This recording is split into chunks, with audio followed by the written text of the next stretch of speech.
que no parezca. Y,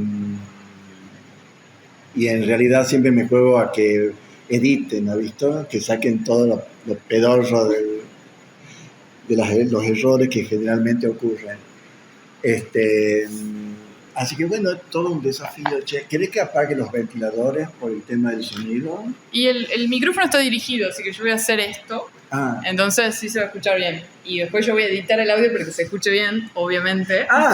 Pícara. Pero solamente es la única edición que voy a hacer. No lo editas para que yo quede mal y editas el sonido para que tu voz se te escuche bien. Dale. No, el problema es que... No, y la tuya. Porque si vas a decir cosas que se escuchen. Dale. Pero en realidad pensaba... O sea, no hay error en decir las cosas que pensás. O sea, cuando es algo genuino, no existe el error. Qué bueno es. Entonces... Sí. Vos querés que sea de verdad. Claro, eso, que sea como que... O sea, pensarlo porque... Es linda el concepto de verdad. Sí. Y si no, no tiene sentido. Y es una verdad también. Hoy pensaba, ¿cuál es el sentido de la vida? Lo pienso desde que tengo 4 años, ¿no? Como todo el mundo, sí. Y por supuesto que no termino de encontrar cuál es el sentido de la vida, porque siempre se escapa. Pero el concepto de verdad, de alguna manera me lleva, ¿no? Cuando uno al menos pretende ser consciente, desarrollar pensamiento crítico y toda esta cosa, que la vida tenga un sentido, aunque no lo encuentre, pero que hayan por qué y para qué es. Y la verdad me parece que es un concepto que está ahí, ¿no? Muy presente. Así que dale, inflo el pecho y nos ponemos a hablar. Buen valiente y... Bueno, el título del podcast se llama Tradición Oral, porque a mí me parece, tengo esta hipótesis de que la historia del arte de Tucumán es de tradición oral. Que si bien tenemos un manual de arte contemporáneo, que es uno de los pocos, no sé qué tanta historia del arte, no tenemos un taller de la historia del arte de Tucumán, entonces cuando hay gente que está emprendiendo una carrera artística, por lo general se tiene que involucrar en la comunidad del campo para poder aprender qué es lo que ha pasado antes. Y eso también es como que te impulsa a tus nuevos proyectos. Claro. Por lo general los talleres o la facultad funcionan así, funciona como que viene una persona que tiene una idea, un proyecto y lo consulta con un docente y el docente le dice, esto lo ha hecho fulano de tal. Claro, y ahí aprendes algo de ese acontecimiento, pero generalmente queda como descontextualizado porque ese acontecimiento, el que fuere, está en relación con esto, con aquello, con lo otro, bueno, es rizomático. Y siempre es un recorte que tiene que ver con lo que ha visto ese docente o esa persona. Exactamente. Lo cual hace bastante complejo ser artista en Tucumán. Bueno, que ya tenemos un montón de vicisitudes contextuales, pero le sumamos una más a esto. Sí. Ahora, entendiendo esto. Sí. Vos sos, o sea, yo estuve punteando cosas que me parecía que podía llegar a ser como artista, arquitecto, docente, padre, abuelo, investigador, pintor, gestor cultural, mentor, ¿por qué no? Parte del Grupo Norte, de Taller C, un artista político y que ha participado en otras cosas, como en algún punto en Tenor Grasso, con él, o en otras grupalidades. ¿Qué Marcos me quiere hablar ahora? El que soy ahora. No, me encanta que empieces por el tema de la historia del arte, porque pienso lo mismo que vos. No, me interesa esto que decís de la historia oral, es un lindo concepto. La oralidad en la historia es todo un tema. Hay gente que está investigando en ese campo y yo ya lo venía observando. Bueno, yo, mucha otra gente, Carlota, Geli, son temas que uno lo conversa a menudo, esto de las historias. ¿No? Las historias. Creo que es un concepto que hay que hablarlo en plural porque no hay una historia. Bueno, esto justamente ha sido tema que finalmente, después de mucho tiempo, me animé a encarar en el taller C el año pasado, estamos hablando del 2023. Le dije a las chicas que a pesar de que yo ya no estoy como docente, sigo dando clases, sigo jodiendo ahí en el taller, sigo jodiendo, molestando, y me dijeron que sí, que por supuesto que les interesaba mucho, porque les planteaba, entre otros temas, un seminario específico sobre historia del arte contemporáneo de Tucumán. Y después cuando pensé el título me parecía que debía ser hacia una historia del arte contemporáneo. ¿Por qué? Porque me parecía que las historias es un constructo permanente. Sí. Debería ser así. Porque ¿qué es lo que metes adentro de la historia? ¿Y qué es lo que creo? ¿Y qué es lo que no? ¿Qué es lo que dejas afuera? Ese es todo un tema largo de hablar. Y entonces me parecía que como constructo que lo es, en forma permanente, debía ser eso, como buscar el sentido de la vida, que nunca se sacía, ¿no? Así lo pienso. De todos modos, algún recorte tenés que hacer, algunos límites tendrás que poner. Pero me parecía que era muy prolijo poner eso como una intención de hacer, claro, porque no existe, además.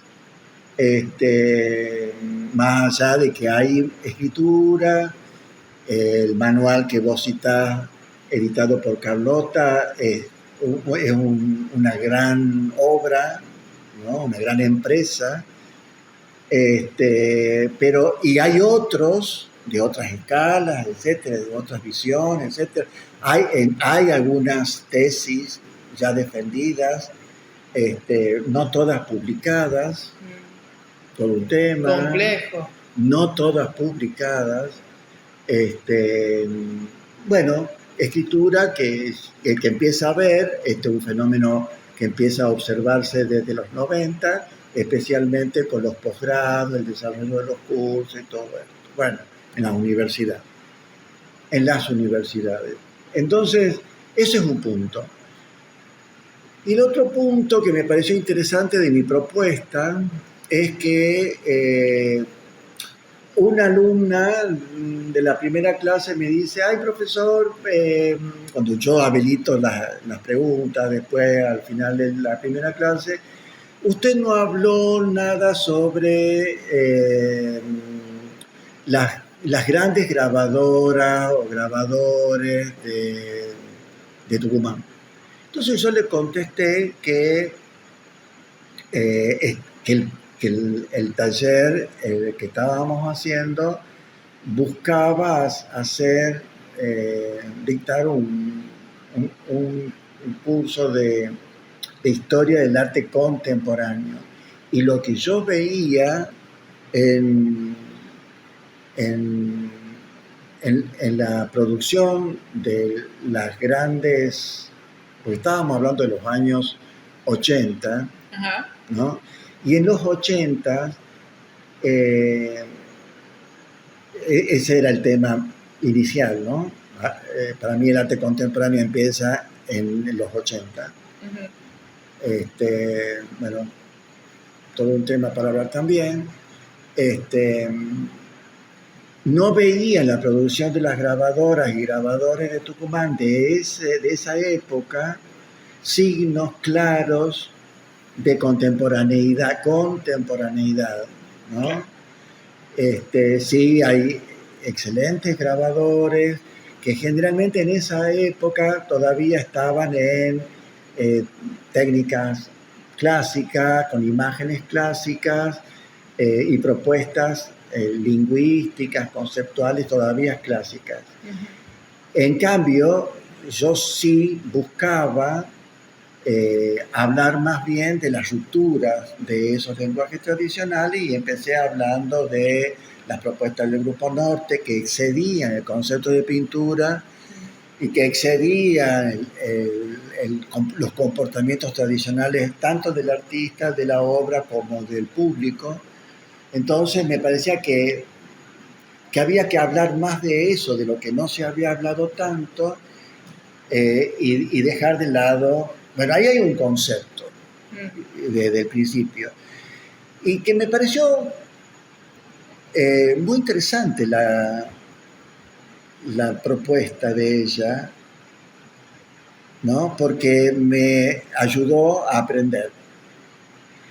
¿Y qué aprendí? Aprendí que yo podía, además de plantear mi historia del arte como un Asia, como una construcción, aprendí también que yo podía incorporar esas preguntas.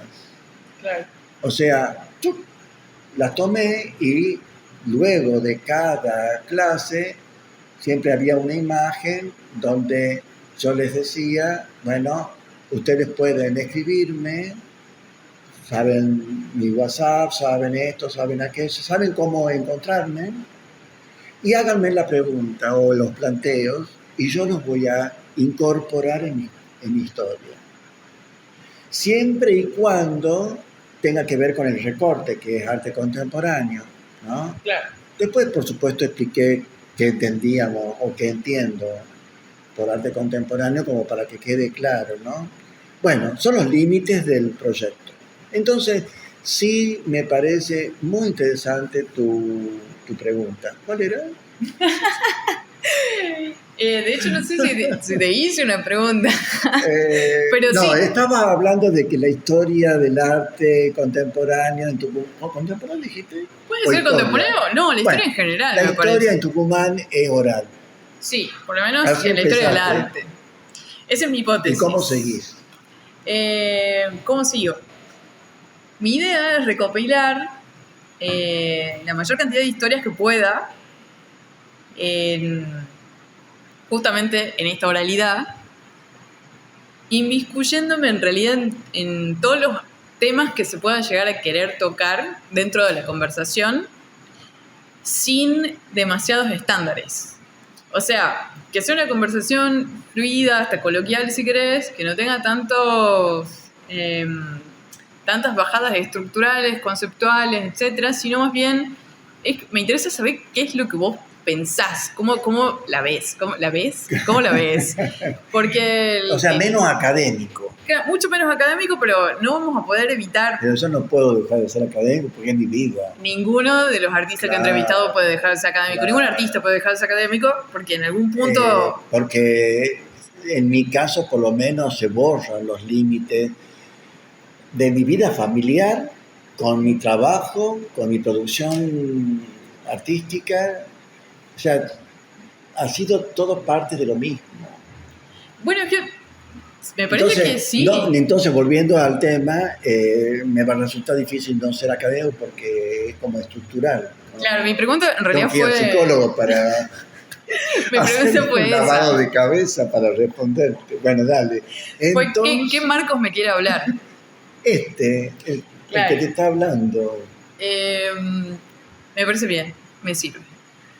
Entonces, en este sentido, con todo lo que has vivido, con todo esto que hemos nombrado anteriormente, de estar en todas estas grupalidades, de ayudar, ser parte y de crear el Taller C, de construir tu carrera como docente, como artista, ¿cómo ves el arte contemporáneo ahora, por ejemplo? Ahora que ya estás jubilado y tranqui, haciendo natación en tu casa.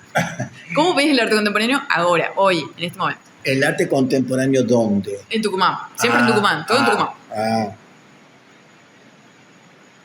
Bueno, creo que es una problemática que se ha ganado un espacio. No todos los espacios. Creo que el arte contemporáneo sigue siendo como una rareza. No encontró un lugar en la política cultural.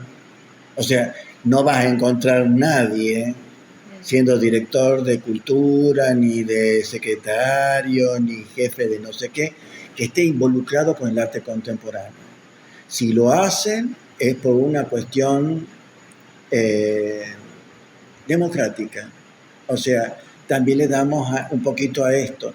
Porque como es una provincia que no tiene la especificidad, por ejemplo, de instituciones focalizadas en el arte contemporáneo, quiero decir,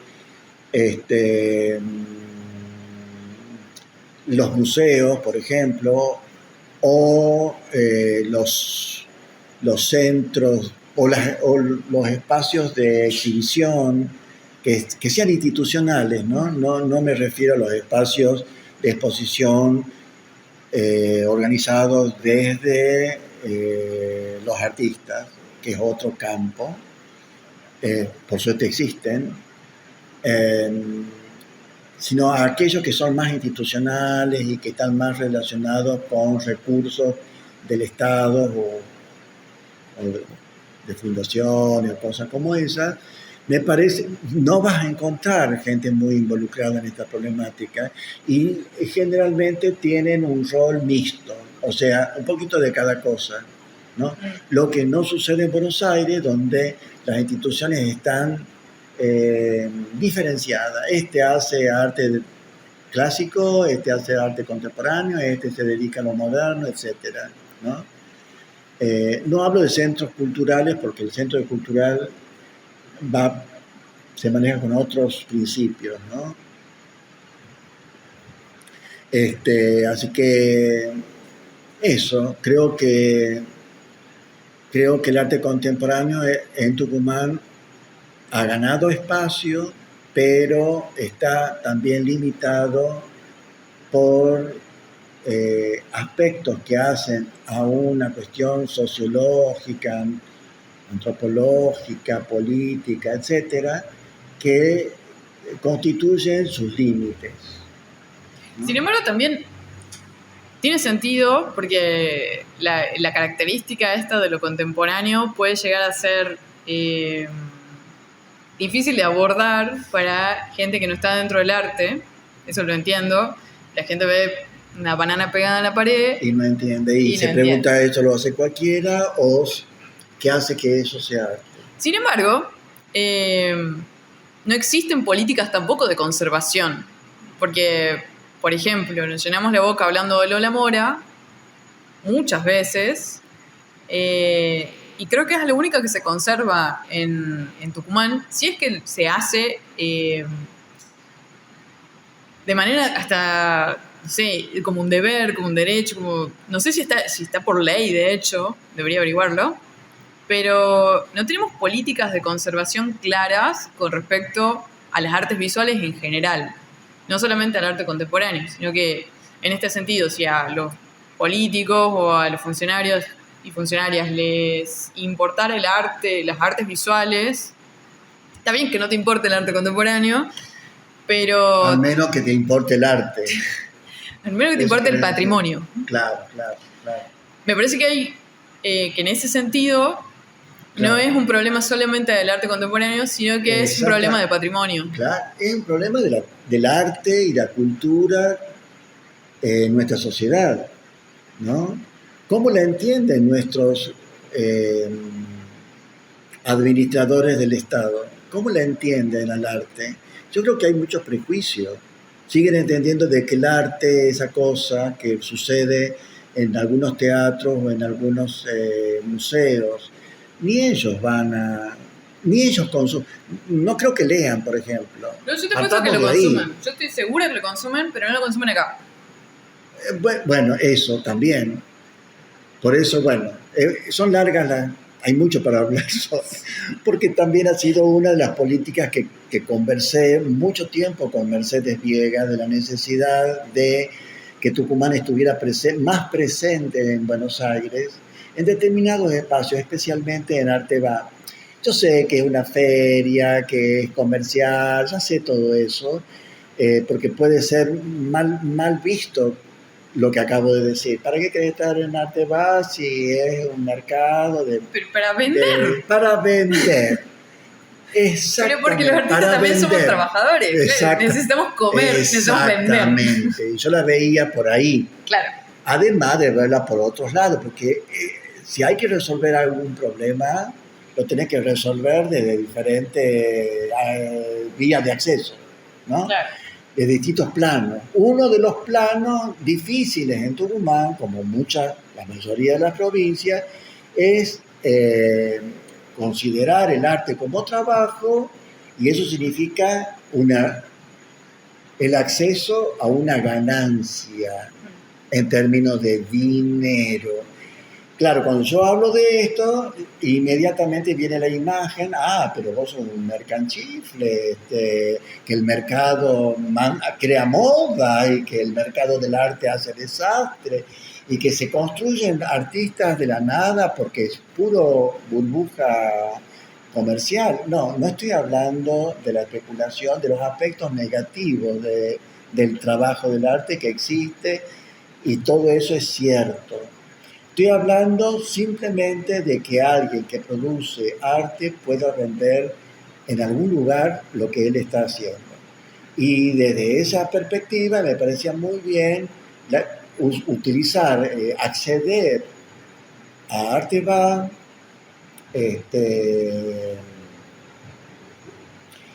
con artistas tucumanos. Y lo logramos. En esto Salta y Tucumán estuvimos casi trabajando en paralelo, y nosotros, desde Tucumán, con la complicidad de Mercedes Viegas, durante 10 años los tucumanos accedimos a estar en Arteba. Pero, ¿por qué? ¿Y qué pasaba después de Arteba? A mí me interesaba el después de Arteba, porque el de que se difundiera que los tucumanos habíamos vendido y que esto y que aquello, iba a tener, y lo tuvo, un efecto rebote hacia la misma provincia.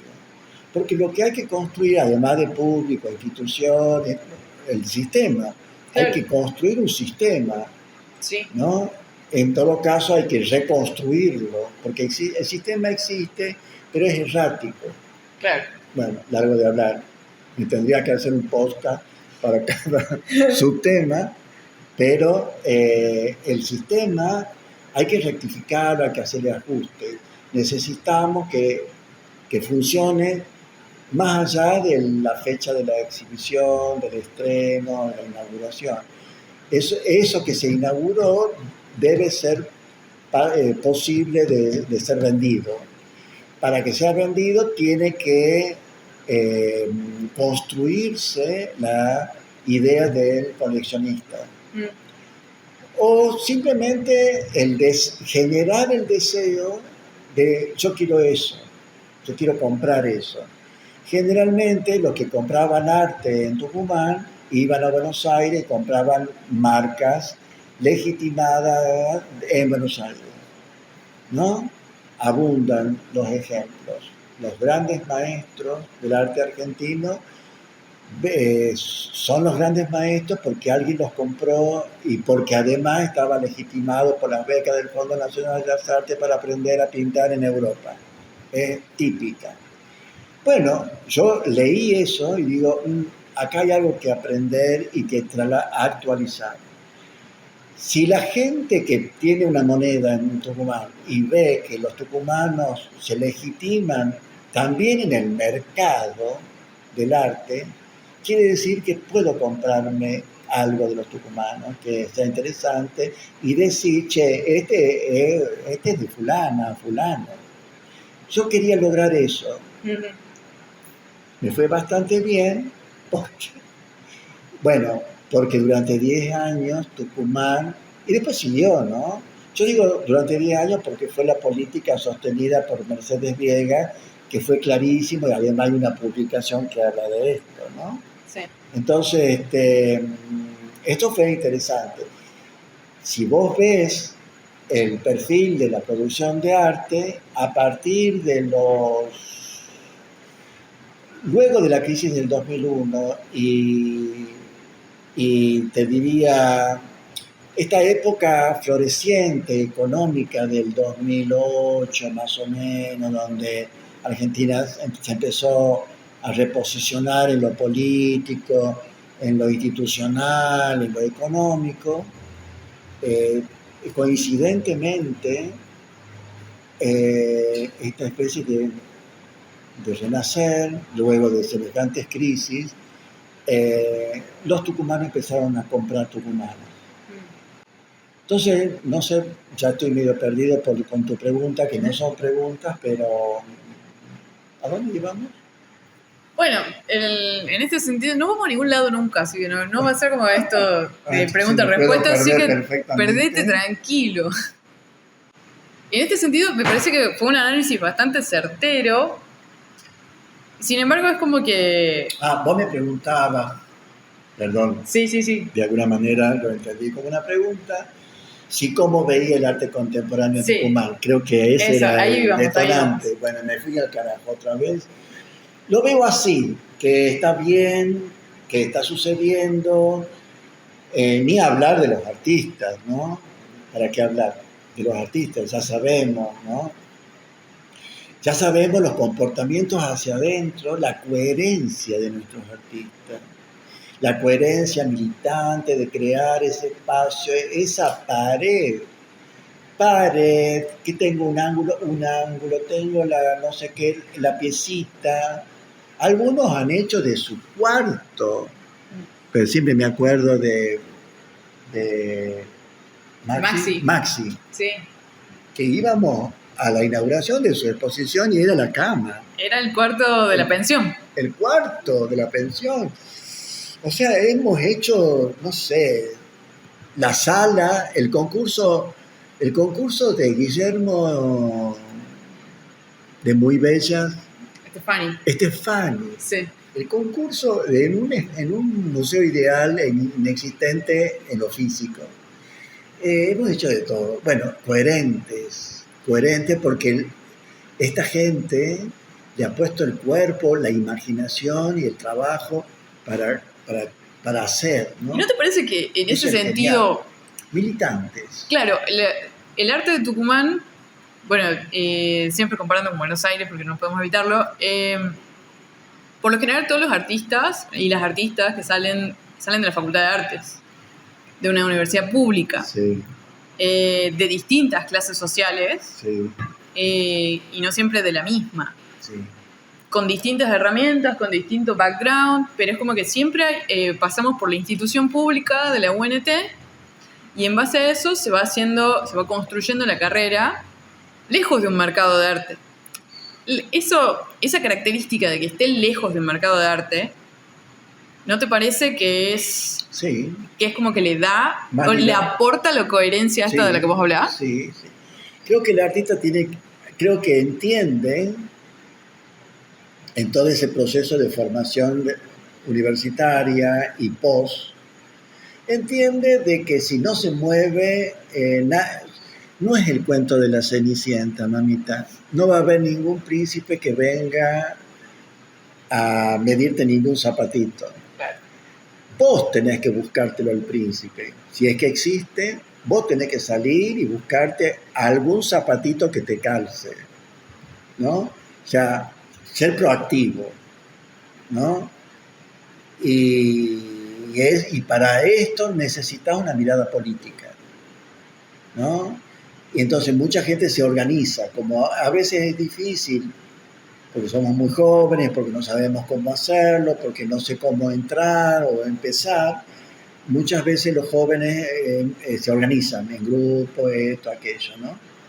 Bueno, hay muchos grupos ejemplares de inicio de artistas que después iniciaron de alguna manera, de esa forma, sus carreras. Bueno, Chaile es uno de los ejemplos, pero hay muchos ejemplos. Entonces entienden desde jóvenes que es necesario poner en acto. El sueño tiene que dejar de ser una idea, una ilusión, como decía Roland Barthes, y bajarlo en acto, transformar esa fantasía en un acto. Y bueno, es lo que viene sucediendo. Ahora, ¿te imaginas Tucumán con alguna institución que potencie con algunos recursos esto? Creo que es increíble. Creo que siempre escuché que de Córdoba, por los propios cordobeses, de que ellos se consideraban una provincia de paso. Ajá. Y yo me interesó ese concepto, ¿no? Porque me permitía ver las provincias desde otras perspectivas, ¿no? ¿En qué No, sentido?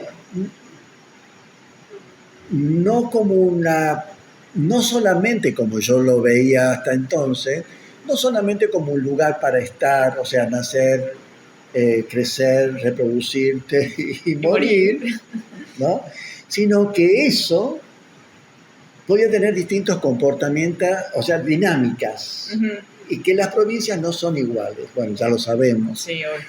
Quiero decir, no son iguales en el comportamiento dentro del mapa, ¿no? Hay provincias que suelen comportarse como la primera explicación. De paso. Nacemos, Sí. crecemos, reproducimos y morimos, ¿no? Sí.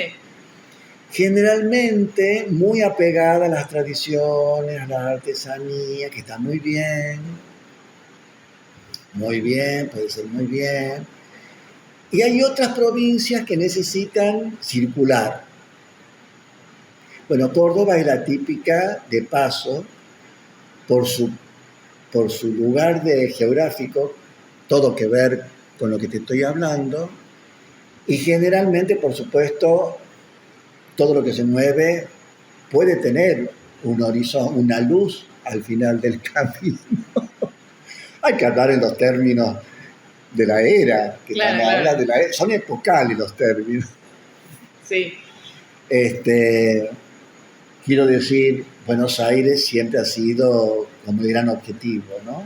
Claro. Para la mayoría, no para todo el mundo. Y por supuesto ni hablar de Europa, bueno, los grandes centros, obvio, pero eso es que está como más distante, depende de otras cuestiones.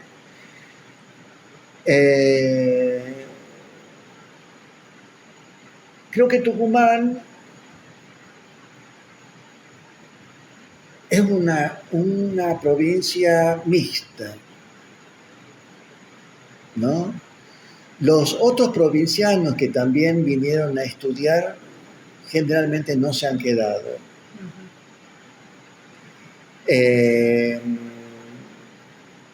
Hemos sido, en todo caso, una especie de ping-pong. Voy, estudio y vuelvo. Claro. ¿No? Bueno, ahí te voy describiendo varios comportamientos posibles. El tucumano creo que aprendió a construir un espacio propio en la provincia y luego, con el cambio de época, quiero decir, venida la segunda revolución ya industrial, no aquella del vapor, la máquina, etcétera, sino esta nueva revolución tecnológica ahora, desde los 90 para acá, 80, 90 para acá, la historia ha cambiado con respecto a mi juventud, y ahora esto que estamos haciendo, que tenemos los celulares en las manos, nos permite, bueno, vos acabas de hablar tu historia personal, de estar en un lugar y hacer otra cosa remota. Esta falta de... O sea, si querés afincarte, podés hacerlo y al mismo tiempo deslocalizarte, que es una situación nueva. Ser locales y ser no locales. Claro. Esta dualidad es un panorama nuevo. Creo que los tucumanos se nos da esto, de gente que no sabemos si viven ya acá. Por ejemplo, la Alejandra Miray, que la acabas de nombrar, yo no sé si ya vive, si todavía vive, nunca sé dónde está. Gaspar también, o me si pasa está lo mismo con él.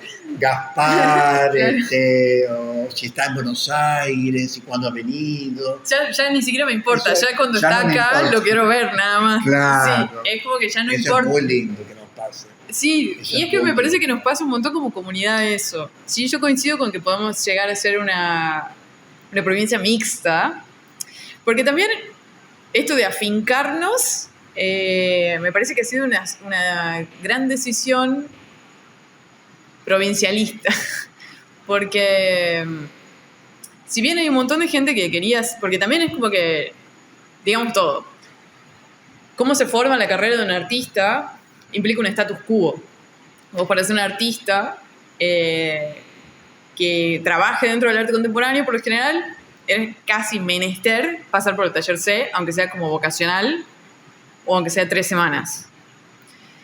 Después de eso tenías que ganar la beca del Ditela, hacer el programa del Ditela o hacer el programa de alguna de las galerías de Buenos Aires. Era como un guión. Claro, era un guión que cada vez es como que el agujerito se va haciendo más pequeño y va quedando más gente varada atrás. Sí.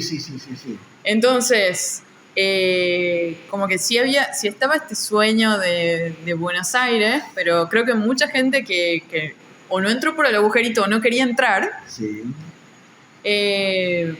sí creó un campo que no sé si ni siquiera tiene ganas de ser replicado como Buenos Aires. O sea, no sé si el campo de Tucumán, el campo de las artes visuales de Tucumán, quiere un mercado como el que hay allá.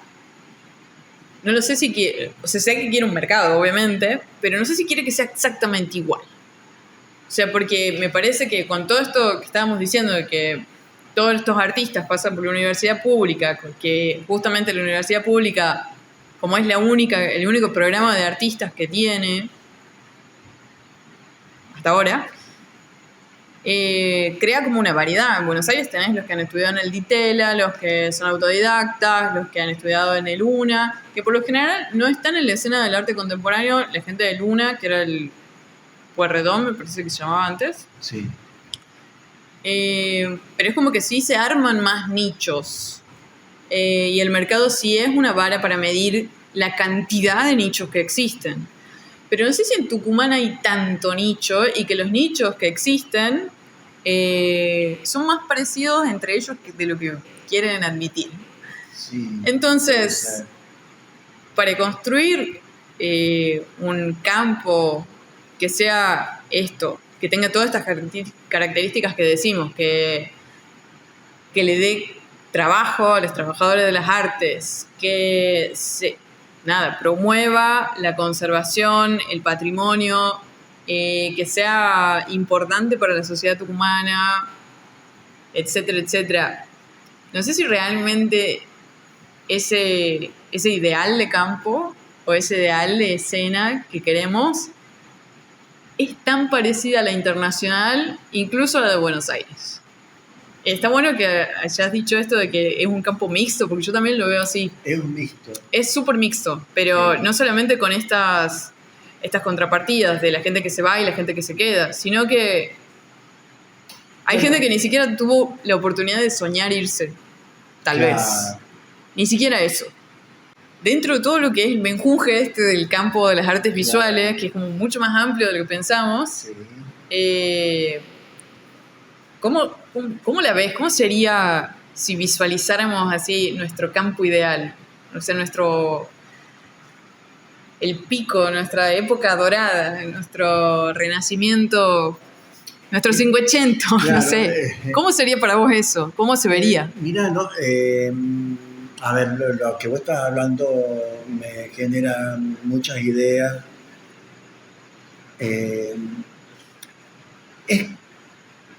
Es que siempre una escena, vos hablas de campo, yo hablo, me resulta más cómodo hablar de escena porque me permite hacer algunas aclaraciones. Siempre es un lugar de conflicto, sí. En primer lugar, ¿no? Todo lo que es social es un lugar de conflicto y... de tensiones, más que conflicto. Sí, bueno, sí. También conflicto. Sí, podés decirlo que se tensiona todo el tiempo. Está perfecto también que lo puedas decir así, me parece, es coincidente para mí, ¿no? Y si hay conflicto y si hay tensiones, hay siempre algo en disputa en el orden del poder. Sí. Del deseo y del poder. No todas las provincias, vos decís, sí, es una provincia mixta, no todas las provincias son mixtas. Yo cuando hablo de mixto me quiero aclarar de que me estoy refiriendo al comportamiento social o de grupos Ajá. que conforman lo tucumano o los salteños con respecto a la locación, Sí. a cómo se maneja esa sociedad con respecto al mapa, ¿no? A eso me refiero. Claro, claro. Desde ese punto, eso en referencia a aquel concepto escuchado en algún momento sobre que Córdoba se autopercibían como de tránsito, Sí. porque estudiaban ahí, o venían para estudiar, pero el objetivo era Buenos Aires, Claro. no era quedarse. Eso cambió. Ahora, no toda, cambió la Argentina cambió, el Sí. mundo cambió. Y yo creo que en gran parte es por esta revolución tecnológica que atraviesa todo. Pero no todas las provincias podemos decir que son mixtas. No. Yo, bueno, hace tiempo dimos un seminario de creatividad en Formosa y te puedo asegurar que Formosa produce gente relacionada con el arte, pero su orientación es la docencia y aspiran a ser docentes. Vos hablabas de la profesora escuela, de la EVA. de la profesora. Sí. O sea, no la ven. O sea, no ven. Es una frase horrible, no la ven. Sí, del colegio. Horrible. No, borrala. No quieren. No, ya. Sí. No pueden ver otra cosa que no sea eso. Y esto fue muy interesante conversarlo y que ellos cayeran en cuenta de eso. Pues vos sabés que cuando yo enseño, trato de ser como una especie de espejo, ¿no? Sí. Creo que lo más importante que puedo hacer cuando enseño, no es como hablábamos al principio cuando llegaste, no es tanto enseñar a pintar, que lo hago, esto, aquello, ¿verdad? Sino más bien que el alumno o la alumna pueda caer en cuenta, ¿no? de sí mismo, ¿no? Bueno, eso. Otro campo larguísimo para hablar. Entonces, el comportamiento de la gente relacionada con el arte en Formosa es muy diferente a Tucumán, Córdoba, Rosario, etc., ¿no? Salta mismo. Salta creció muchísimo. Sí. Muchísimo. O sea, a eso me refería con mixto. Ahora, vos decías el mercado del arte, no sé si los tucumanos querrán un mercado del arte como en Buenos Aires, yo no lo sé. Creo que los comportamientos sociales son diferentes de acuerdo a otros elementos, sí, como la ubicación geográfica, su economía, su contexto, el desarrollo de sus historias, el lugar estratégico que ocupe en el conjunto, ¿no? O sea, es muy complejo, ¿no?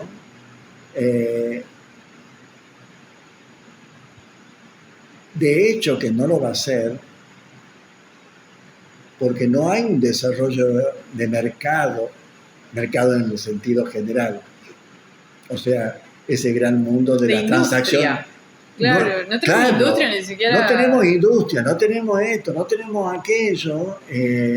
Dependemos no hay puerto. Sí, dependemos de la coparticipación nacional. Y de que alguien negocie o no sé. A ese punto, claro. A ese punto es muy frágil Tucumán. Súper, sí. Entonces, creo que eso agranda la heroicidad de nuestros artistas. Y esa es la gran sorpresa en los 90, cuando se empieza a hablar del Taller Cedro, artistas, que tucumano, que los escritos desde Buenos Aires, Ramona para arriba y para abajo, dan cuenta de la sorpresa de que existiera en Tucumán este movimiento de gente, estos artistas, etcétera, le llamaban en esa época. Entonces, agranda la heroicidad de lo que se hizo y de lo que se está haciendo.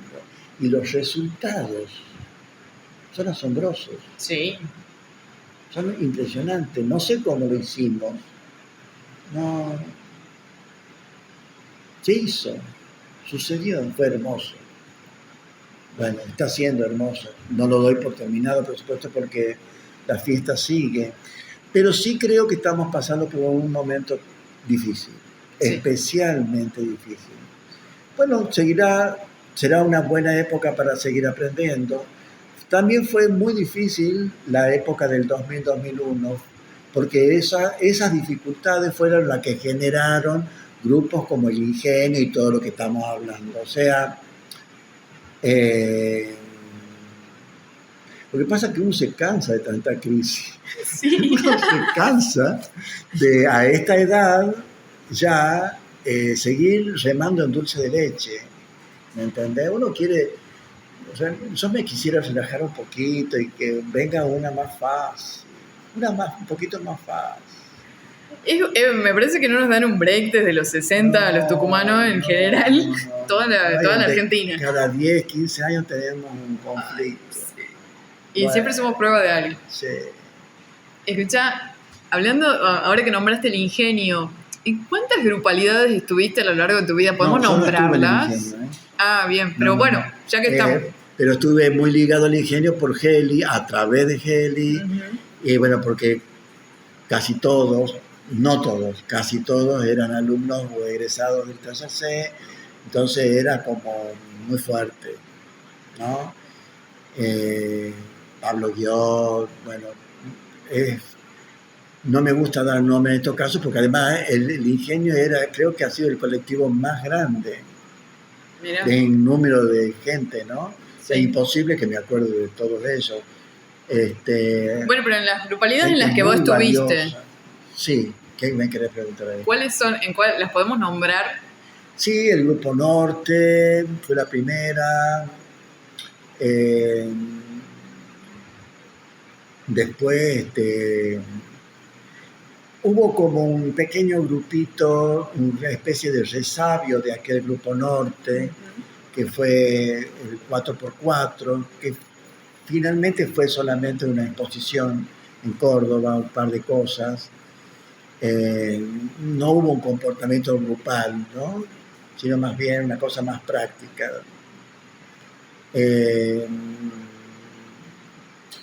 Y Tenor Brazo. No me acuerdo de otro grupo, che. No me estoy acordando de otro grupo. ¿Al Taller C no lo pondrías en un grupo? Sí, bueno, sí. Porque bueno, sí tenía todo el contexto institucional, pero funcionó siempre como un grupo. Sí. Lo que pasa es que yo apuntaba más bien a otro tipo de grupo. No, en realidad yo apuntaba en esa pregunta al trabajo colaborativo. Claro. Porque me parece que también es un sesgo de parte de este diagnóstico que pienso desde el campo de las artes visuales, que me parece que en parte... Que antes no existía. Exacto, que la antes potencia... el arte era individual. Claro, y que la potencia que le dio un boost, así como un empujón muy fuerte de potencia, han sido las grupalidades que se han ido formando a lo largo de esta historia de hace poco, en realidad, porque ¿en qué momento empezaron las grupalidades para vos, por ejemplo? Las grupalidades, de acuerdo a lo que vos me estás planteando, creo que se empiezan fuertemente con el Grupo Norte. Pero no fue el primer grupo, ojo. Sería un gran error pensar de que el Grupo Norte fue el primer. No, nada que ver. Antes hubieron grupos, de hecho, pero generalmente el arte fue una cuestión individual, ¿no? Fulano, sultano, mengano. Ahora, esos artistas a veces confluían, a veces en la noche, con todo lo que tiene la noche, ¿no? La peña, el lugar para el café, el vino, etcétera, y otros menesteres. La vida bohemia, el buen gusto, la cosechera, que eran la Peña del Cardón, eran espacios Ujú. que de alguna manera generaban grupalidades no con la estructura de un grupo, o sea, no me reúno para hacer esto, sino me reúno porque ahí están mis amigos y hablamos de arte, pero yo soy yo, Claro. ¿no? O sea, no había una construcción colaborativa, como vos estás señalando, que es la gran diferencia. Y después sí hubieron colectivos, el grupo de las 7 grabadoras, eh, bueno, en este momento no me sale el nombre de grupo, pero sí los hubieron.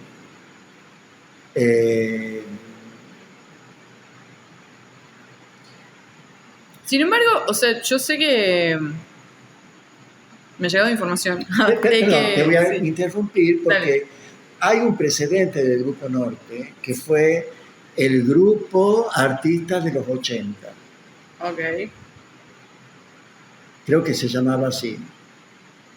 Pero fue un suspiro y es interesante analizar ese suspiro porque es un grupo, creo que fueron muy excesivamente democrático, estaban todos los que quisieran, esa cosa muy hippie, muy todo, nos queremos, el arte, somos jóvenes, la mayoría eran estudiantes de arte, muchos de ellos discípulos de Linares, hicieron una nota, creo que la única obra que hicieron fue la nota en la Gaceta.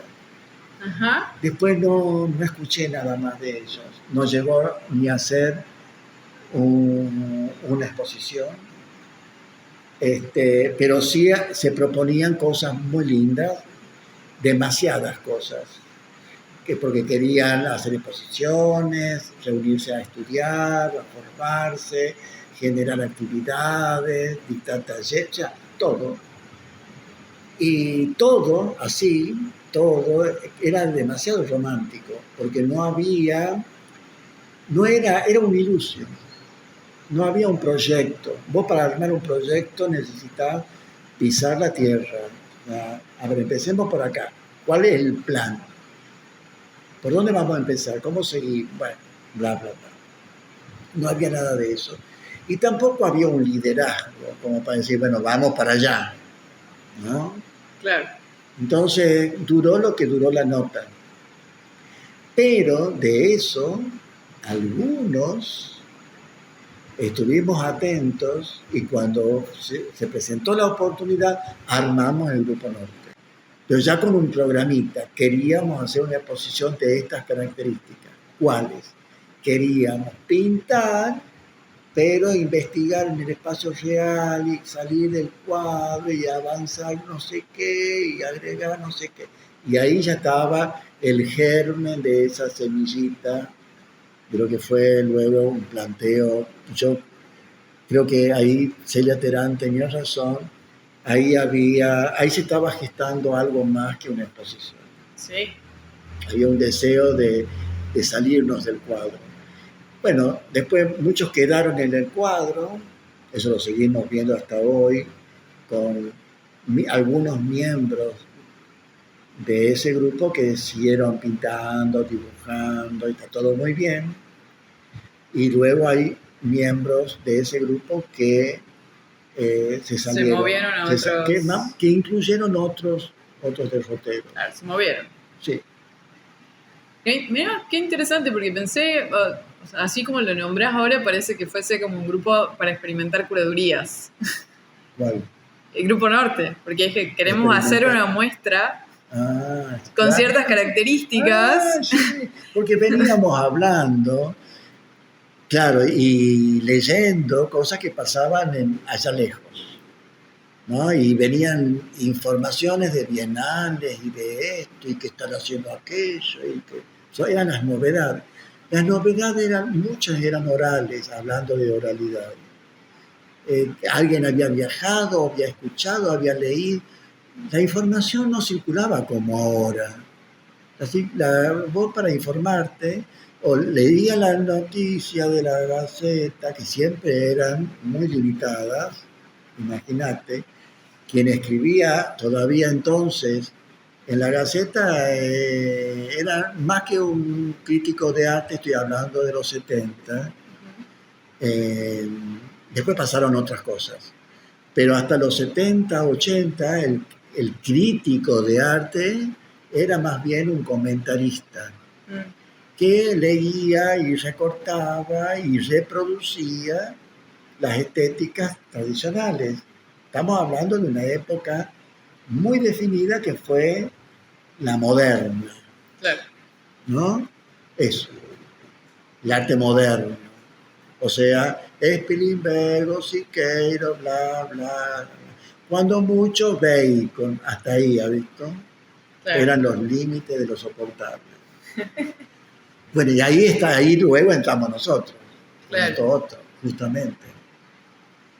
Bueno, qué fuerte decir los Fue muy límites fuerte, de lo fue muy soportable en Fue muy Tucumán. fue muy fuerte. Que no conocemos límites de lo Fue soportable. muy fuerte leer las experiencias de los 4 jinetes del apocalipsis.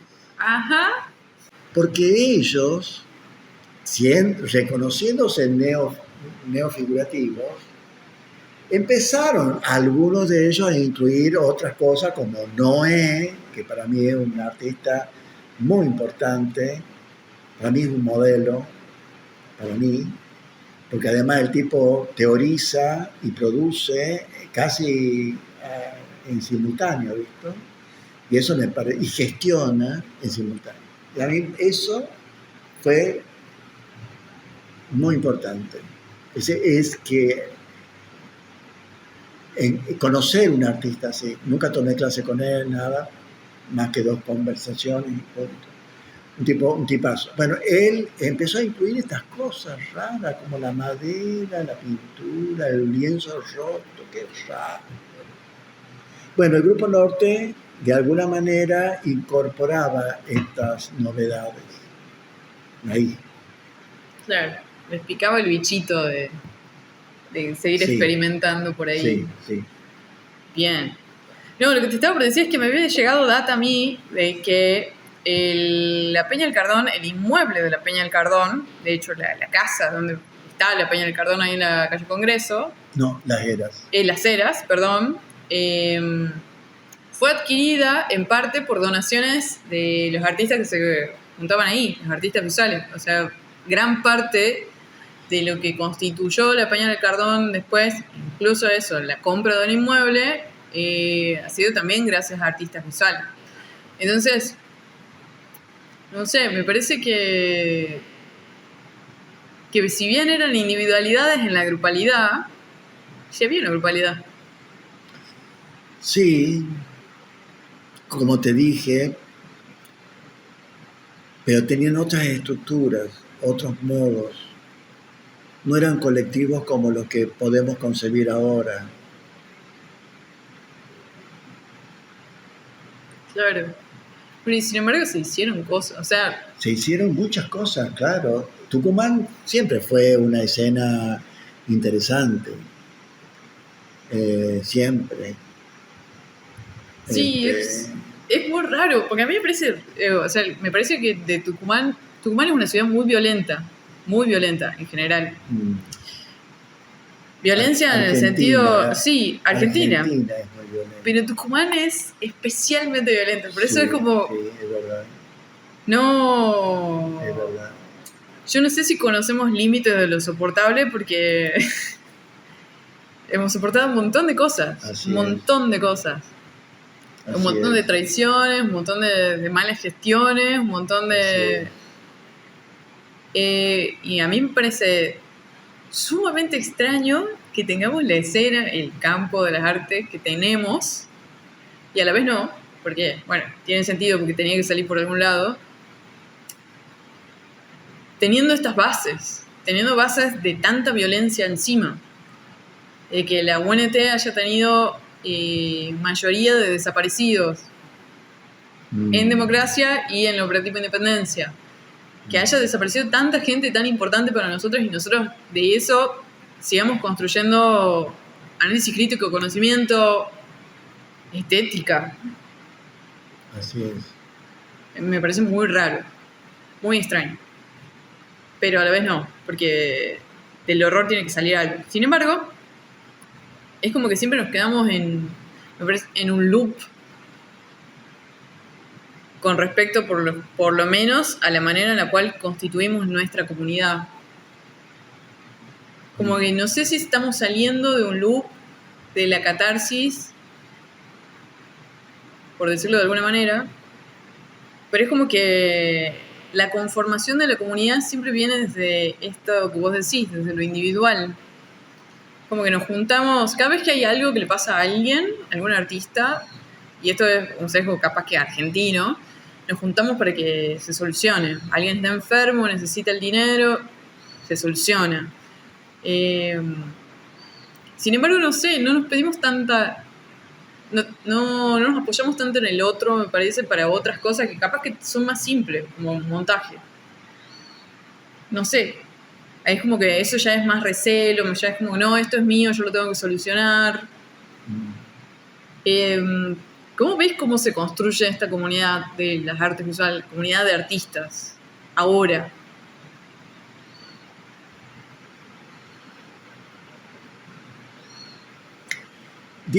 Complejo responderte porque me parece que hay de todo. Hay individualidades muy fuertes,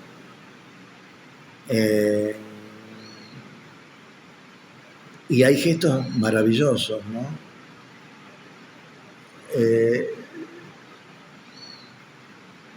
Yo he observado por mucho tiempo la dificultad que tenemos los artistas de generar una organización que trascienda lo estético, que sea más política, ¿no? Por eso que yo en el foro, cuando organizaba los foros internacionales de políticas culturales, por momentos me focalicé en dos grandes temas, que fue el coleccionismo y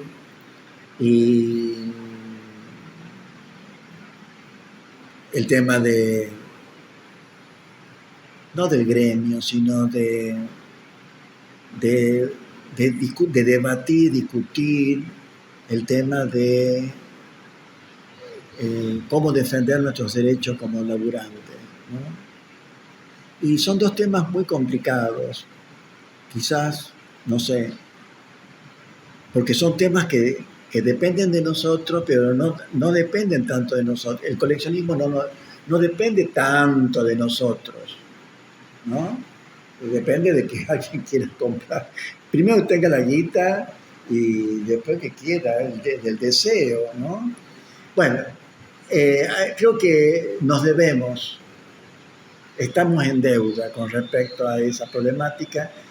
No sé cómo se soluciona, porque las veces que yo al menos participé de algunos intentos, estuve de hecho en ATAP, que fue la primera asociación civil de artistas plásticos, sí, liderada por Buscema. Yo en algún momento con Eduardo Joaquín, Lini Raduski, Enzo Lampazona y muchos otros, armamos esa cosa, liderados por Buscema, que duró un tiempo.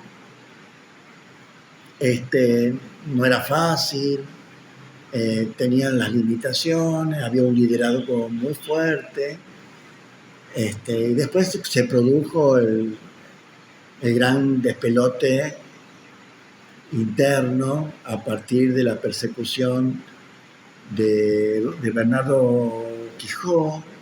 Hubo un juez en tiempos muy disruptivos, muy difíciles, un juez muy homofóbico empezó a perseguirlo a Bernardo, porque Bernardo Quijó era una figura muy atrayente. Vos lo veías caminar o sentado y era una persona que no podías dejar de ver. Tenía un magnetismo, o sea, un leonino perfecto, ¿no? Porque era un sol.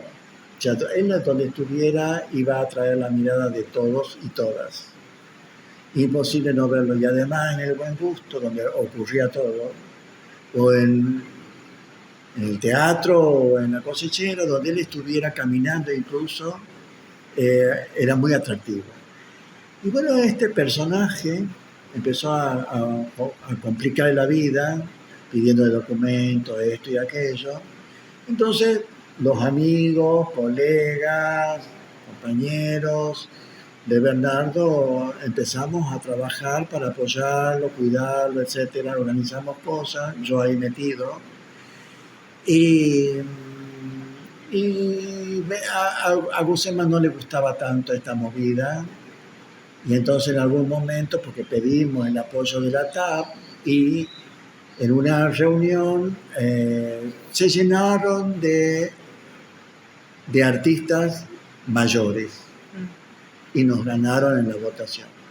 Esa jugada fue muy complicada de digerir, y los jóvenes nos fuimos. Claro. Hicieron la cama en criollo, digamos. Sí, fue muy complicado soportarlo, ¿no? Sí. Entonces nos fuimos y ahí se terminó la historia de la TAP y ahí se terminaron muchas historias, porque era la punta del iceberg, ¿no?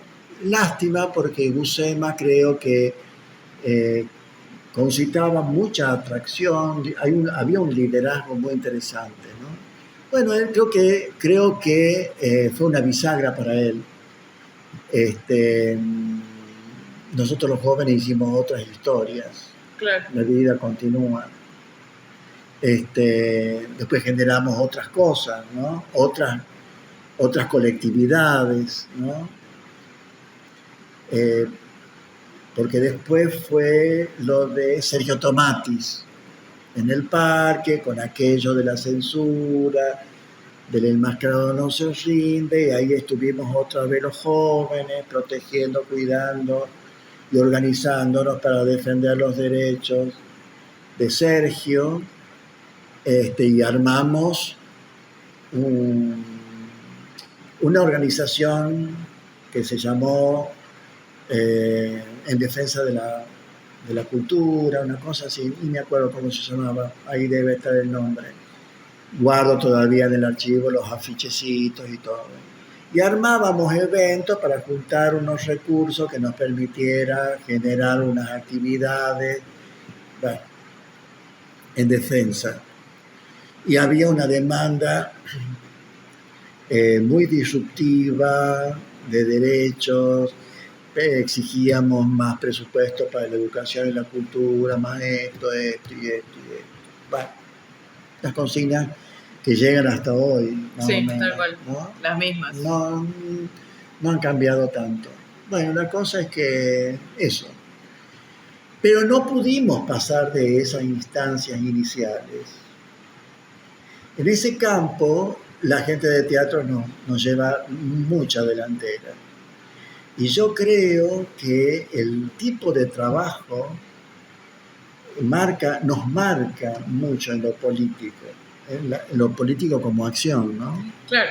Me refiero, ¿no? Ellos no pueden hacer teatro si no hay otro, y si no hay un público, y si no hay un escenario, y si no hay esto, ¿no? Claro. El teatro, el que sea, incluso el callejero, necesita de cosas. Sí, yo creo que en de ese la unión sentido... de más de dos personas, a eso me refiero. Claro. Los artistas plásticos en ese sentido somos todavía más individualistas. Bueno, no capaz que pudimos. puedo disentir un toque ahí, sí, porque dale. últimamente me parece que no existen artistas sin colectivo. O sea, sin algo o un espacio de gestión que te acompañe. Sí. Ahora es muy poco probable que se piense un artista sin el acompañamiento de Mirá, mi vida, más. Sí. Los actores ya tienen una ley del teatro. Los músicos ya tienen una ley de la música. De hecho, hay un sistema de recursos, de ayuda, de no sé qué, que se retroalimenta. Bueno, el cine tiene esto fantástico que ahora esta gestión quiere cerrar todo, Y los artistas plásticos, visuales o como quieras llamarle, todavía estamos ahí sin nuestra ley. Ahí nomás ya te marca. Sí es verdad que hay colectividades. Tengo que Pero es sumar... algo re nuevo. O sea, ¿Ah? eso es lo que voy. Es como que esto me parece que es nuevo, Sí. pensarse en colectividad. Sí. Antes sí Ahora, coincido. aún más, quiero yo presentar en esta conversación el colectivo de Lola Mora, Ujú. y no sé si hay otro que en este momento que... Hay otros. Hay otro colectivo, que no me acuerdo los nombres, pero hay colectivos más políticos. Sí los hay. Lola Mora es un ejemplo. Pero ojo, que no nos quedemos en el delantal, que está lindo, hermoso. El delantal es hermoso. Y la foto de las Lolas están lindas en la calle. Ahora, creo que eso tiene que politizarse. A eso voy. Nuestras acciones políticas, yo ya te he marcado, desde los 70 hasta acá, hubieron varias, pero son flacas. ¿Qué le faltó? ¿Qué pasó ahí? No sé qué es lo que falta, no sé qué es lo que está faltando. Creo que está faltando el paso del gran acto político, que no es ya la marcha en la calle. Ya sabemos que luchamos por más presupuesto de esto, más libertad de expresión, más de aquello y de espacio. Y... Falta algo que a mí también se me escapa. Porque creo que, no sé si, creo que está faltando ese paso, ¿no? De un grado institucional, con lo cual se corre el riesgo de la burocratización, de la pérdida de frescura, es verdad, pero al mismo tiempo al institucionalizarlo hace que eso tenga una potencia y una presencia política que, si es bien manejado, es difícil de desconocer. Así nace la institución. Vos decís, está la Peña del Cardón, que, bueno, ahí hay una institución, es verdad. Hoy es una casa. Y Es un bar. Sí. Es un bar donde se comen empanadas. Yo hace mucho que no voy. Pero eso fue el pulmón, uno de los pulmones del arte, de la cultura. Ojo, ahí se leía, se presentaba los libros. O sea, no existía si no pasaba si no hacías alguna actividad en la peña. Todas las edades, todas las estéticas. Pero bueno, todas las instituciones y todo lo que existe tiene sus ciclos, ¿no? Claro. Bueno, yo creo que los artistas tenemos que pegar ese salto y después resolver una cuestión que creo que, por ejemplo, hay mucha gente que se suma a estas historias porque creen que si yo me meto acá voy a ser famoso. O sea, es un canal que se me abre hacia el reconocimiento, la posibilidad de generar cosas, ¿me entendés? O sea, se confunden los tantos. La construcción de esto tiene un sentido político, ¿no? Y las cuestiones personales luego y las estéticas, porque también hay grietas en las estéticas. Los que están en el arte contemporáneo, los que están en el arte del oficio, en la estética esta, aquella, sí, pero tal cosa, pero no que... Entonces también hay grietas. En toda escena hay un proscenio, en toda escena hay bambalinas, hay un detrás de escena, hay camarines. Entonces, y todo eso es el campo. Sí. Entonces, es complejo. Eso. Bueno, a mí me gustaría cerrar acá. Bueno, me parece que tenemos un montón. Sí. Creo que son una hora y ¿Cuánto? cuarto. Bueno, gracias Marcos. Yo no sé si grabé, che. Por esto. No, sí grabaste. Sí, grabé, vos decís. Sí. ¿Cómo se cierra? ¿Así?